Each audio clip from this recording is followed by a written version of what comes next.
vous souviendra que Télé Sahel avait diffusé il y a plusieurs semaines des extraits d'une vidéo tournée par un journaliste français sur la présence militaire française à Kandi, dans le nord Bénin. La diffusion de cette vidéo sur nos antennes nous avait valu en son temps des qualificatifs peu amènes, nous traitant notamment de non-professionnels ayant tronqué l'information. Aujourd'hui, cette même presse française veut revenir enquêter au Bénin, mais se heurte cette fois-ci à un mur. Car, contrairement aux déclarations du porte-parole du gouvernement béninois, invitant la presse internationale à venir enquêter sur ce qu'il appelle les accusations portées contre son pays, la presse française a été tournée cette fois-ci en bourrique. Un mois et demi après avoir déposé sa demande d'accréditation, notre journaliste fait face à un silence radio côté autorité béninoise. Comme réponse, c'est un refus qui ne veut pas dire son nom qui lui est adressé. Qu'une puissance étrangère pourrait se servir du Bénin pour tenter à minima de surveiller le territoire nigérien. Je parle bien sûr de la France, mais aussi des États-Unis, qui viennent d'être chassés du Niger et cherchent à installer des bases militaires en Côte d'Ivoire ou au Bénin. Et quelle est la réalité de cette présence militaire française qui suscite tant de fantasmes? J'ai donc décidé d'aller enquêter sur place au Bénin, encouragé par les propos du porte-parole du gouvernement local, Wilfried Léon Mbedji. Ils n'ont qu'à venir, on va les faire visiter le Bénin, depuis Cotonou jusqu'à Malanville, en passant par tous les coins, les axes frontaliers, et ils viendront regarder ici, il y a une base ici, une base militaire, c'est pas une aiguille dans une botte de foin quand même. C'est pas une aiguille dans une botte de foin. Le 27 mai dernier, j'ai fait les choses bien et j'ai demandé une autorisation de reportage à l'AAC béninoise, l'organe en charge de l'accréditation des journalistes étrangers. Première surprise, son secrétaire général m'a reçu assez froidement, en disant que ma demande allait être examinée de près par le président, en raison, je cite, d'un précédent fâcheux. Ma vidéo dans le Nord, sur les soldats français à Kandi, n'avait visiblement pas plu aux autorités béninoises. Mais je me disais qu'avec les propos rassurants du porte-parole du gouvernement, j'allais pouvoir visiter le Bénin, de Cotonou à Malanville, et faire mon travail de journaliste en toute liberté. Eh bien, figurez-vous que je me suis bien planté. 1 mois et demi après ma demande, j'attends toujours mon accréditation, qui ne m'a pas été refusée officiellement, mais qui a été ajournée pour des motifs plus farfelus les uns que les autres. D'abord, parce que le président de la HAC était en voyage. Ensuite, parce qu'il y avait des élections internes à la HAC. Et enfin, parce qu'une commission spéciale devait examiner ma demande d'accréditation. Commission qui n'existe pas dans le règlement intérieur de la HAC et qui semble avoir été inventée juste pour mes beaux yeux. Le président de la HAC me demandait de contacter son secrétaire général, qui lui-même me demandait de contacter le président, ce qui m'a rendu à moitié fou ces dernières semaines. J'ai bien sûr joint le porte-parole du gouvernement, qui a toujours été très poli, mais qui ne m'a pas été d'un plus grand secours. Lui aussi m'a recommandé de relancer le président de la HAC, qui me renvoyait vers son secrétaire général, qui lui-même m'a renvoyé vers... Bref, très clairement, on voulait me dire non sans me dire non. On n'a pas eu le courage de me refuser l'accréditation. Alors, les autorités béninoises ont louvoyé, comme toute bonne dictature qui ne s'assume pas. L'ambassade de France au Bénin doit aussi être contente de ne pas m'avoir dans les pattes. D'ailleurs, une nouvelle ambassadrice va arriver prochainement dans le pays. Il s'agit de Nadège Choua, qui a directement travaillé à la cellule diplomatique de l'Élysée. Je ne viendrai donc pas enquêter au Bénin, car je sais que j'y serai immédiatement arrêté et expulsé, ou tout du moins empêché de faire mon métier. Je ne pourrai donc pas avoir des preuves tangibles sur cette coopération militaire franco-béninoise qui a beaucoup à cacher. Des sources dignes de foi et recoupées par mes soins m'ont indiqué que l'avion de renseignement finance européenne était aujourd'hui basé sur l'aéroport de Tourou, près de Parakou, au centre du pays. Les renseignements collectés par cet aéronef seraient non seulement exploités par des militaires béninois, ce qui est logique, mais aussi par une poignée de coopérants français. Selon Intelligence Online, 6 autres drones devraient arriver prochainement, qui vont être livrés par la société française de l'air. Décidément, la France-Afrique n'est pas encore morte, elle est même toujours bien vivante au Bénin. Après les déclarations des officiels nigériens, puis il y a quelques jours celles du président burkinabé, qui se veulent tous catégoriques sur la présence avérée de bases françaises dans le nord Bénin, les mésaventures de ce journaliste français dans la recherche effrénée et vaine de son accréditation chimérique en disent simplement long sur le dilatoire auquel semble se livrer le Bénin sur ce dossier, ce qui évidemment renforce encore plus le doute sur la bonne foi des autorités béninoises. A dissous l'Assemblée nationale de Guinée-Bissau après 6 mois. Je dis, c'est un coup d'État constitutionnel. C'est un coup d'État parlementaire qu'a commis le président Mbalo. Et je ne traite pas Embalo de délinquant. Je ne traite pas la Guinée-Bissau de délinquant. Donc pourquoi est-ce que on va me cibler alors que d'autres ici utilisent des mots comme délinquant ou plus grave et tout le monde est tranquille? Vous allez devoir me souffrir comme je vous souffre moi. Vous allez devoir me souffrir, moi qui suis poli, qui suis courtois, qui suis élégant, comme je vous souffre, vous valets de l'impérialisme, et ils se connaissent ici. Et quand ils prendront la parole, je les écouterai gentiment, calmement.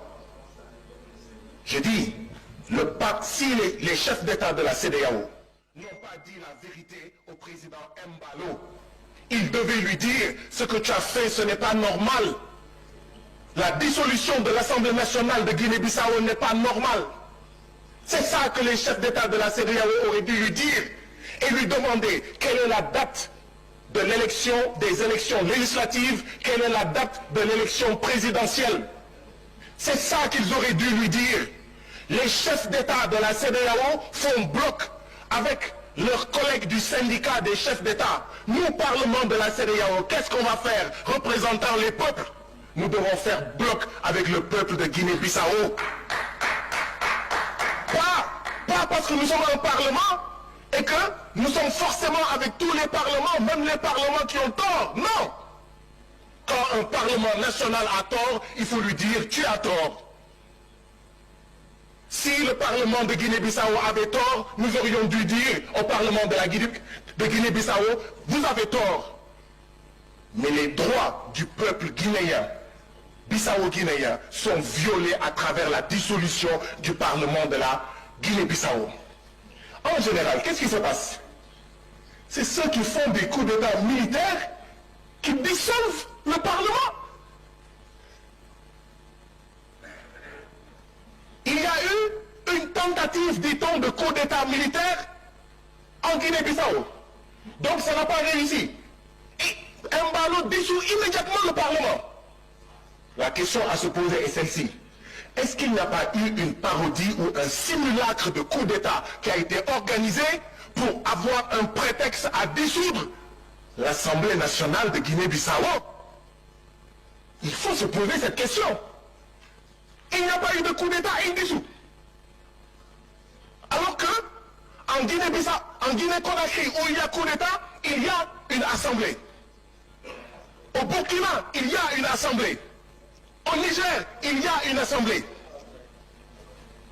D'accord?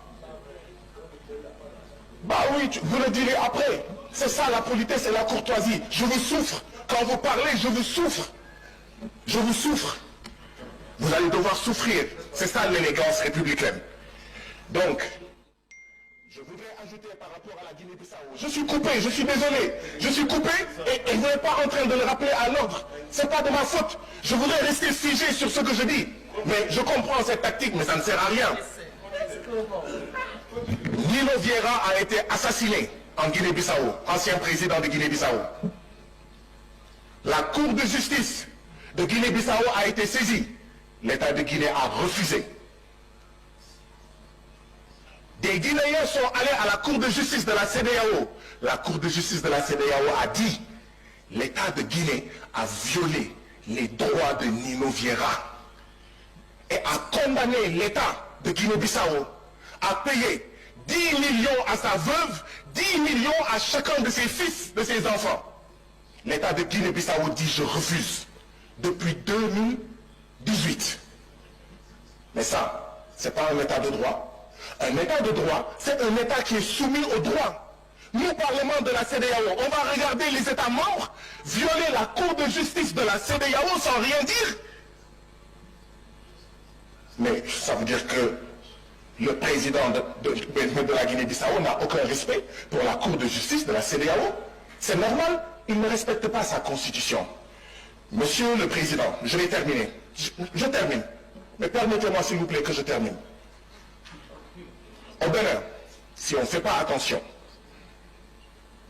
le président Patrice Talon, avec les réformes du code électoral, pour imposer un parti unique, va mettre le feu au Bénin. Il dit, dans les 24 circonscriptions électorales, lors des élections législatives, si un parti n'a pas 20% dans toutes les 24 circonscriptions administratives du Bénin, il n'aura pas de représentant à l'Assemblée nationale du Bénin. C'est un parti unique qu'il est en train d'imposer. Ce qu'il impose, c'est le blocage des candidatures. Et ce n'est pas normal. Si on avait bloqué sa candidature, il ne serait pas président aujourd'hui. Sierra Leone, s'il y a des prisonniers politiques, il faut les libérer. Les prisonniers politiques doivent être révolus au niveau de la CEDEAO. La CEDEAO, c'est ma dernière phrase, ne doit pas se résumer à ceci. Tu as fait des... Thank you so much, you've exhausted your time. La team, vous venez de voir cette vidéo que je viens de vous montrer ici. Alors que certaines personnes passent leur temps à discuter, à nous faire comprendre que non, les accusations du président Ibrahim Traoré contre la Côte d'Ivoire et le Bénin ne sont pas fondées. Nous avons eu ici un journaliste français qui, à l'appel du gouvernement béninois, à tous les hommes de médias, à pouvoir partir au Bénin et pouvoir enquêter comme ils veulent, nous avons constaté qu'après la sortie du président Ibrahim Traoré, la presse française est partie au Bénin. Seulement, les indépendants de la presse, ceux-là même qui sont des vrais journalistes indépendants, ont été recalés à toutes les demandes qu'ils ont eu à faire, voulant donc mener une enquête digne de ce nom. Pour démentir les informations du capitaine Ibrahim Traoré, ils ont reçu une fin de non-recevoir. On les envoie à gauche, on les envoie à droite, mais à aucun moment on leur donne les accréditations qu'il faut. C'est-à-dire qu'aujourd'hui, malgré tout ce qui se dit sur les réseaux sociaux, nous pouvons constater que le capitaine Ibrahim Traoré a dit la pure vérité. Mais à côté de ça aussi, nous avons vu à la CEDEAO ce qui se passe. Un débat fort où les hommes politiques sénégalais ont demandé aujourd'hui à la CEDEAO de réagir face à la dissolution de l'Assemblée de la Guinée-Bissau. La Guinée-Bissau, le président Umaru Sissoko Embalo a dissous son Assemblée nationale. Oui, parce qu'il veut. Il a décidé. Ou parce qu'il y a eu des multiples tentatives de coup d'État, il a dissous. Mais chez toi, là-bas, il y a tentative. Au Mali, il y a eu coup d'État. Au Niger, il y a eu coup d'État. Au Burkina, il y a eu coup d'État. Et ce qu'on retient dans cette vidéo, c'est que dans ces pays, les assemblées nationaux sont en train de fonctionner en bonne et due forme. Quels sont donc ces pays aujourd'hui qui devraient être attaqués par la CEDEAO pour non-respect des lois, des tests et même des institutions? C'est la Guinée-Bissau. Mais comme c'est leur compagnon qui est au pouvoir, ça ne choque personne. Imaginez-vous un seul instant si c'est au Mali où l'Assemblée nationale avait été dissoute, au Burkina ou au Niger. Ça devait être un tollé et tout le monde devait prendre cette histoire à bras le corps, dénoncer et traiter ceux qui sont au pouvoir de dictateurs. Mais quand ça se passe chez vous, qu'est-ce qu'on fait? On ne fait absolument rien. On se dit même que c'est normal. C'est donc ce 2 poids 2 mesures qui a été dénoncé par un homme politique sénégalais visant à contraindre les hommes de la CEDEAO de comprendre qu'on ne peut pas diriger une institution en faisant du 2 poids 2 mesures en guise de nos bonnes acquaintances avec certains hommes politiques. D'ailleurs, c'est pourquoi la CEDEAO a perdu de sa crédibilité. Elle a perdu de sa substance et qu'aujourd'hui certains pays préfèrent en sortir que de rester à l'intérieur de cette CEDEAO-là. Elle ne peut plus mériter la confiance des États membres du Sahel aujourd'hui. Et beaucoup même d'autres États qui sont dans la CEDEAO ont perdu confiance. Nous avons constaté qu'alors qu'Alassane Ouattara aimait assister à toutes les réunions de la CEDEAO, il a commencé à envoyer son représentant à la CEDEAO. Lui ne se déplace plus, ce qui prouve que lui aussi commence aujourd'hui à perdre confiance à la CEDEAO, surtout que la CEDEAO n'a pas mené la guerre comme lui il voulait.